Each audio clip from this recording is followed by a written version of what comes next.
O milagre que mudou a vida de Francisca, quando a fé venceu o impossível. Francisca Oliveira tinha apenas 28 anos, mas seu corpo parecia carregar o peso de uma vida inteira de sofrimento. Há 3 anos, ela lutava contra uma doença misteriosa que os médicos não conseguiam diagnosticar com precisão. Começou com dores abdominais intensas, depois vieram as fezes claras, como se seu corpo estivesse se esvaziando de vida. Os exames mostravam alterações no fígado, mas nenhum tratamento funcionava.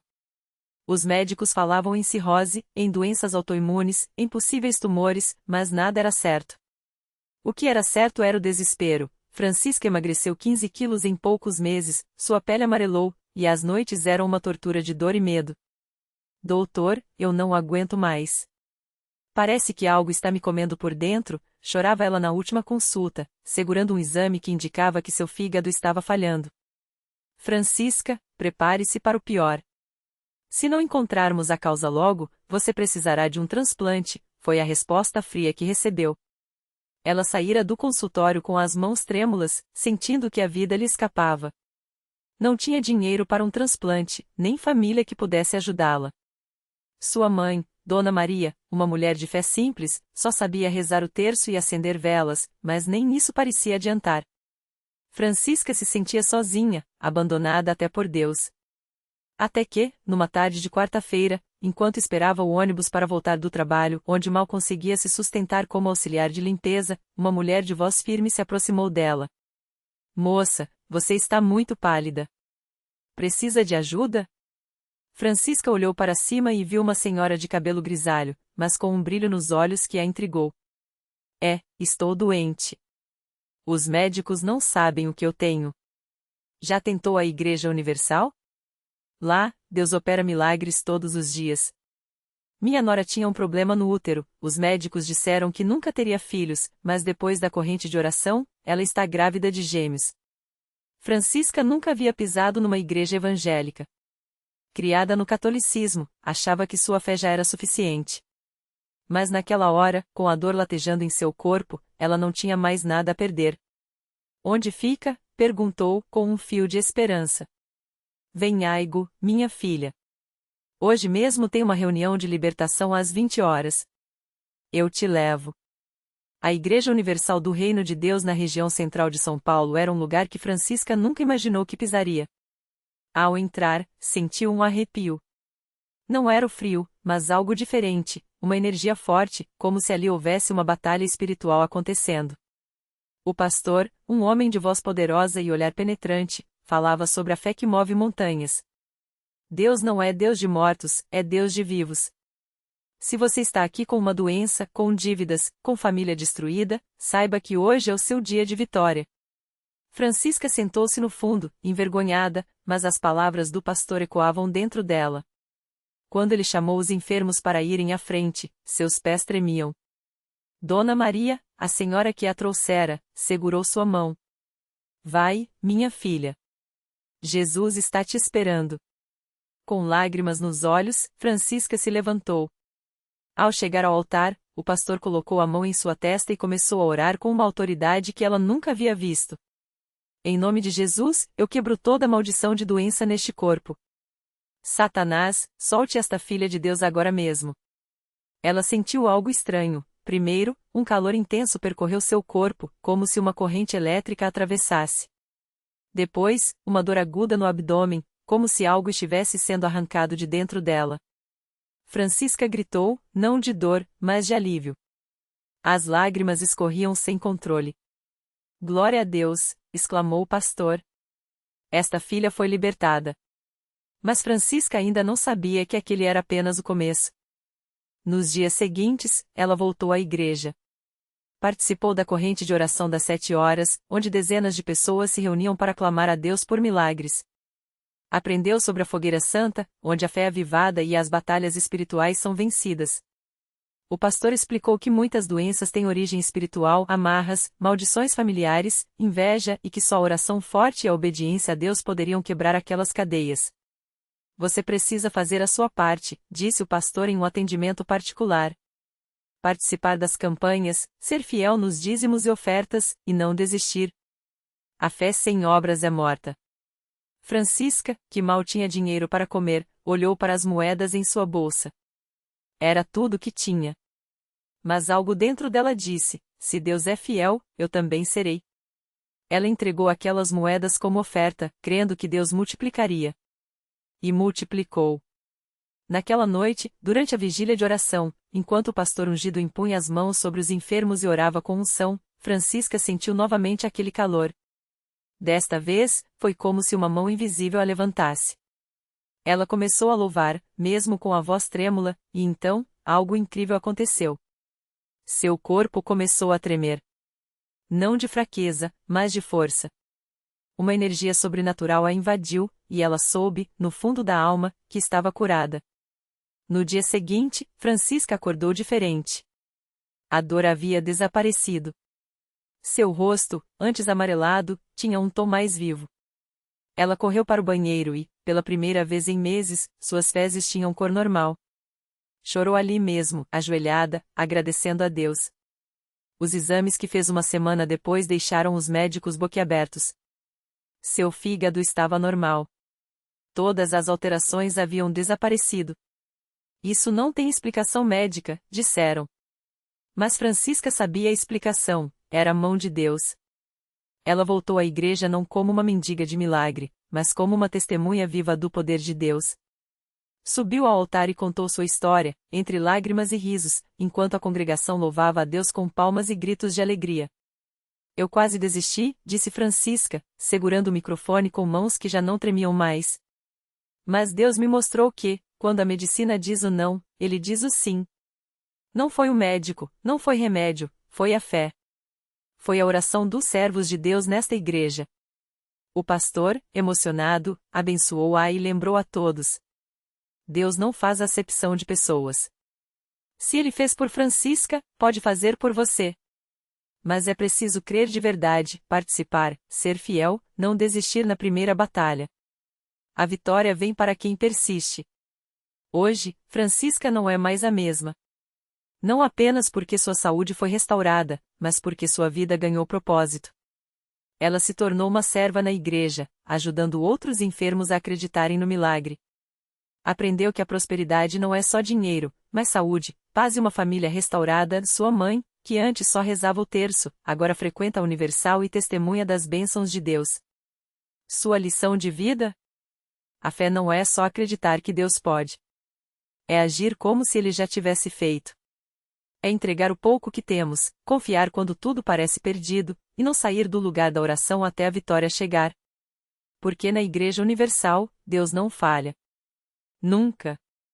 E toda vez que ela vê alguém doente chegando com o mesmo desespero que ela já teve, Francisca sorri e diz: se Deus fez por mim, ele fará por você. Só não desista.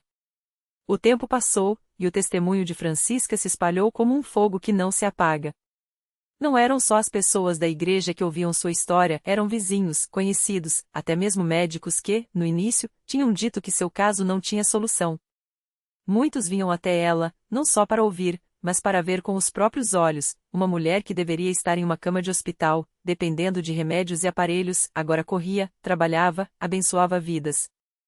Um dia, uma jovem chamada Marisa chegou à igreja arrastando os pés, o rosto marcado pela dor. Ela trazia nos braços um bebê de poucos meses, pálido e fraco, com um diagnóstico que os médicos não tinham esperança, uma doença rara no coração. Os exames diziam que, sem uma cirurgia de alto risco, a criança não sobreviveria. Mas a cirurgia custava mais do que a família tinha. Marisa já havia batido em todas as portas, hospitais públicos com filas intermináveis, campanhas na internet que não arrecadavam nada, parentes que viravam as costas. Quando entrou na Universal, era sua última tentativa. Francisca a viu logo na entrada. Não precisou ouvir a história toda para reconhecer aquele olhar de desespero, o mesmo que ela já teve. Aproximou-se, colocou a mão no ombro de Marisa e disse, firme: Deus já tem a vitória para essa criança. Você só precisa crer como eu creio. Marisa chorou. Não eram lágrimas de esperança ainda, eram lágrimas de cansaço. Mas Francisca não deixou ela desistir. Levou-a até o altar, onde pastores oraram com unção. Não foi uma oração bonita, cheia de palavras difíceis. Foi um clamor: Marisa entregou o bebê nos braços de uma obreira enquanto se ajoelhava, e ali, entre lágrimas e súplicas, fez um voto: se Deus curasse seu filho, ela serviria a ele pelo resto da vida. Os dias seguintes foram de batalha. Marisa voltou todos os dias à igreja, mesmo quando o cansaço apertava. Levava o bebê, mesmo quando os médicos diziam que cada minuto era precioso. E então, na quarta-feira de jejum, algo aconteceu. O bebê, que mal chorava de fraqueza, começou a se mexer mais. Sua pele ganhou um tom rosado que não tinha antes. Marisa notou primeiro, mas teve medo de acreditar. Levou-o ao médico no dia seguinte, e o coração do médico quase parou. Os exames mostravam uma melhora inexplicável. A doença não havia desaparecido completamente, mas o quadro estava estável, como se algo tivesse segurado a progressão da enfermidade. O médico, incrédulo, perguntou o que ela tinha feito. Marisa não teve vergonha. Ore, doutor. Porque onde a medicina não chega, Deus chega. Uma semana depois, novos exames. Dessa vez, o diagnóstico foi outro: remissão espontânea. Palavras que os médicos não gostam de usar, porque não tem explicação. Mas Marisa sabia. E Francisca, que estava ao seu lado quando o resultado saiu, abraçou-a forte e sussurrou: eu não falei? Deus não falha. Marisa não só cumpriu seu voto, como se tornou uma guerreira na igreja. Seu filho, que deveria ter vivido poucos meses, completou 1 ano, 2, 3, saudável, ativo, sem sequelas. E toda vez que alguém duvidava, ela mostrava as fotos dos exames, os laudos médicos, a criança correndo pelo templo. Isso não é sorte. Isso é milagre. E milagre se pega na Igreja Universal. Francisca, ao ver aquela família restaurada, sentia o coração transbordar. Não era só mais um testemunho, era prova de que Deus usa pessoas comuns para fazer coisas extraordinárias.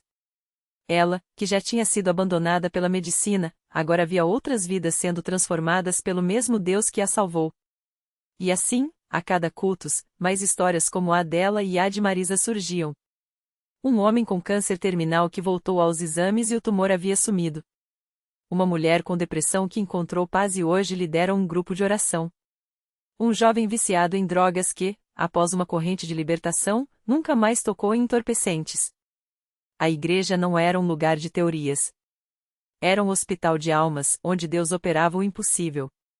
E Francisca, com seu sorriso marcante e sua fé inabalável, estava sempre lá, na porta ou no altar, para lembrar a todos: se você está aqui, é porque Deus já te viu antes. Ele não te trouxe até aqui para te deixar. A vitória já tem seu nome. Só não solta a mão dele. Numa tarde de sábado, enquanto Francisca ajudava a organizar as cadeiras do templo para o culto da noite, uma mulher entrou correndo, os olhos cheios de lágrimas e as mãos trêmulas. Era Dona Maria, uma senhora de quase 70 anos que mal conseguia andar por causa de uma artrose severa nas pernas. Ela tinha ouvido falar dos milagres daquele lugar, mas nunca tinha tido coragem de vir. Até aquele dia. Minha filha, eu não aguento mais, ela chorou, segurando o braço de Francisca. Os médicos falam que eu tenho que fazer cirurgia, mas eu não tenho dinheiro.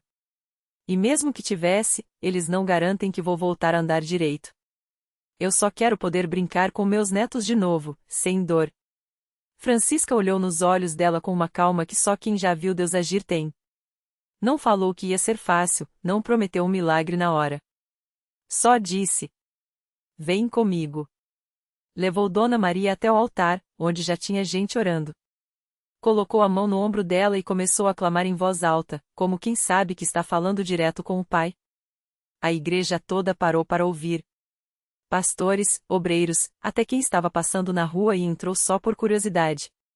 Todos se juntaram naqueles minutos, repetindo com fé: Senhor, restaura o que o diabo roubou. Dona Maria sentiu algo quente percorrer suas pernas, como se um fogo santo estivesse queimando a dor. Ela tentou se mover, mas ainda sentia o peso dos anos de sofrimento. Francisca, porém, não deixou ela desanimar. Não é pela força, é pela fé, sussurrou. Levanta, em nome de Jesus. E então, como se uma mão invisível a puxasse, Dona Maria se ergueu.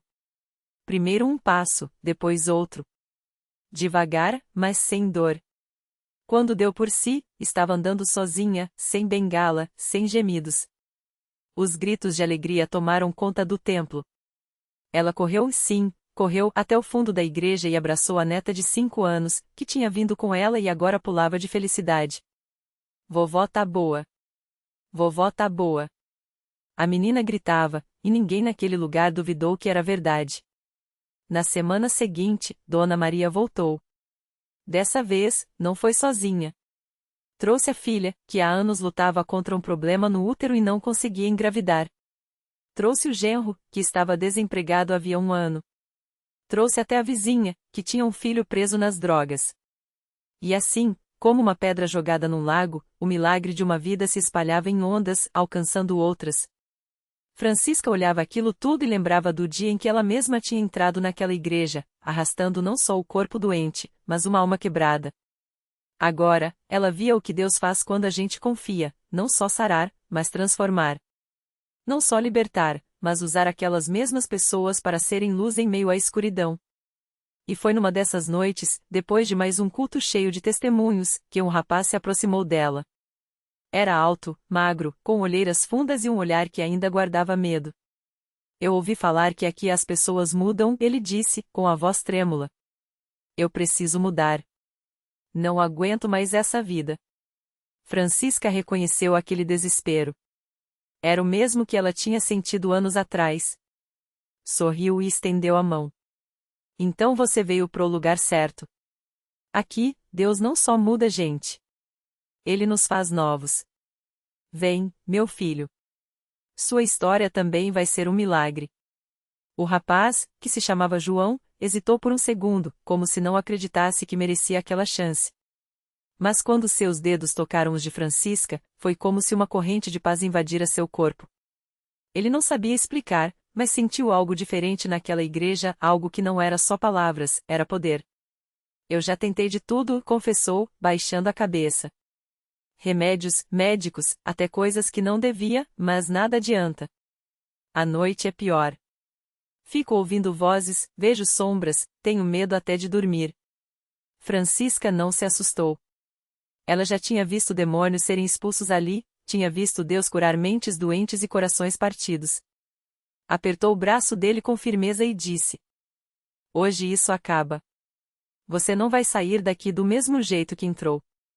Vamos orar? João assentiu, e ela o levou até o altar, onde pastores e obreiros já estavam intercedendo por outras pessoas. Quando o pastor impôs as mãos sobre ele, João sentiu um calor estranho percorrer sua coluna, como se algo pesado estivesse saindo. De repente, começou a tremer, e das suas lábios saíram palavras que não eram dele, palavras duras, de ódio, de desespero. Era como se algo dentro dele estivesse sendo arrastado para fora. Sai em nome de Jesus. O pastor ordenou com autoridade, e a igreja inteira repetiu em uníssono. João caiu de joelhos, e as lágrimas começaram a descer sem controle. Não eram lágrimas de dor, mas de alívio. Quando se levantou, minutos depois, seu rosto estava diferente. As olheiras pareciam menos fundas, os ombros não estavam mais curvados. Ele respirou fundo e olhou ao redor, como se estivesse vendo o mundo pela primeira vez. Sumiu, murmurou, incrédulo. Aquela coisa, sumiu. Francisca sorriu, com os olhos brilhando. Não foi em coisa, meu filho. Era o inimigo tentando roubar sua vida. Mas Jesus é mais forte. Agora, você é livre. Nos dias que seguiram, João não faltou a nenhum culto. Ele chegava cedo, ajudava a arrumar as cadeiras, ouvia cada palavra como se fosse a primeira vez. Aos poucos, as noites de terror viraram noites de paz. Os pesadelos, que antes o acordavam suado e desesperado, desapareceram. E o mais incrível, ele começou a sentir uma vontade nova de viver. Uma tarde, enquanto ajudava a distribuir sopa para os moradores de rua em frente à igreja, João reconheceu um homem encurvado, com o mesmo olhar vazio que ele tinha antes. Ei, irmão, chamou, aproximando-se. Você tá passando fome ou tá passando por algo pior? O homem olhou para ele com desconfiança. O que você sabe da minha vida? João sorriu, porque aquela pergunta lhe trouxe lembranças. Sei que tem um lugar onde a gente pode ser livre. Sei que tem um Deus que não desiste da gente. Vem comigo. Hoje pode ser o seu dia de mudar. E assim, como Francisca tinha feito com ele, João estendeu a mão. Porque agora ele sabia, na Universal, milagres não são apenas histórias que se contam. São vidas que se transformam e depois vão transformar outras. O homem, que se chamava Antônio, hesitou por um instante. Seus olhos, cheios de cansaço e dor, fixaram-se nas mãos de João, marcadas por cicatrizes que contavam uma história de luta. Mas havia algo diferente naquele olhar, uma luz que ele não via há muito tempo. Talvez fosse esperança. E se não der certo? Murmurou Antônio, com a voz rouca de quem há anos só falava consigo mesmo. João não teve pressa. Ele se lembrou de como Francisca não tinha desistido dele, mesmo quando ele xingava, empurrava e dizia que Deus não existia. Já tentei de tudo, irmão. Droga, álcool, até pensar em acabar com tudo. Mas aqui, ele apontou para o coração, aqui dentro, eu encontrei uma força que não é minha. E ela não some. Vem, só hoje. Se amanhã você quiser ir embora, eu mesmo levo você até a porta. Antônio baixou a cabeça, mas acabou seguindo. Os passos eram lentos, como se cada um pesasse toneladas. Quando entraram na igreja, o culto já tinha começado. As vozes dos fiéis cantavam com uma fé que parecia encher o ar. Antônio se encostou numa parede, de braços cruzados, como se quisesse se proteger. Mas algo naqueles louvores o incomodava, não era barulho, era verdade. O pastor, ao ver os dois no fundo, fez um gesto discreto para que se aproximassem. João conduziu Antônio até um banco vazio na última fileira. O sermão falava sobre segundo chances, sobre como Deus não olha para o passado, mas para o coração que está disposto a mudar. Muitas vezes, a gente acha que está perdido demais, que já fez coisas demais para ser perdoado, disse o pastor, olhando direto para Antônio, como se soubesse tudo.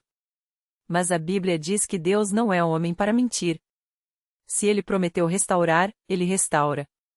Antônio sentiu um nó na garganta. Lembrou-se da filha, que não via há 5 anos. Da esposa, que tinha ido embora depois de tantas brigas e noites de bebida. Do emprego que perdeu. Das vezes que prometeu a si mesmo que ia parar, mas sempre voltava ao mesmo lugar, o fundo do poço. Quando o pastor fez o apelo, João segurou levemente seu braço. Vamos lá, irmão. É só um passo. Antônio resistiu no início, mas algo dentro dele cedeu. Ele se levantou, trêmulo, e caminhou até a frente. As lágrimas começaram a cair antes mesmo de ele abrir a boca. Não eram lágrimas de fraqueza, eram de alívio, como se uma corrente invisível estivesse se partindo. Eu não aguento mais, Deus, foi tudo que conseguiu dizer, ajoelhando-se. O pastor orou por ele com uma autoridade que Antônio nunca tinha visto. Não eram palavras bonitas, eram palavras com poder.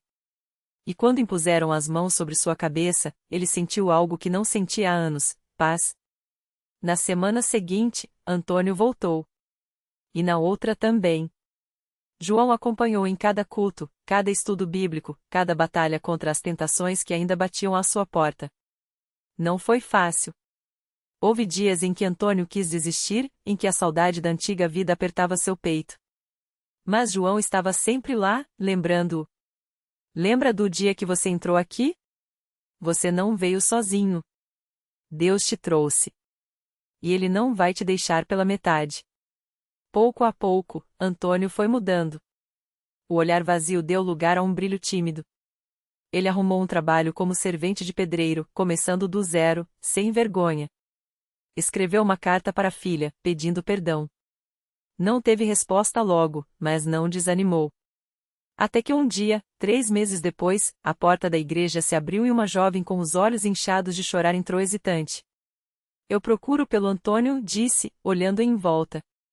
João, que estava na recepção, reconheceu naquele rosto os traços do amigo. Correu para buscar Antônio, que estava ajudando a organizar as cadeiras.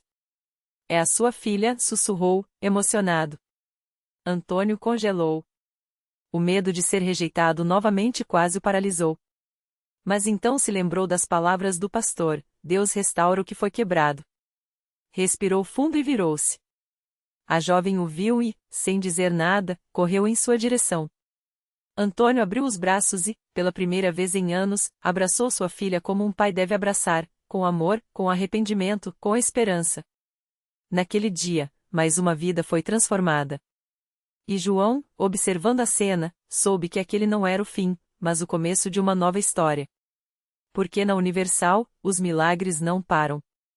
Eles se multiplicam, de coração em coração, de vida em vida, provando que, com Deus, sempre há um novo amanhã. O milagre que não acabou.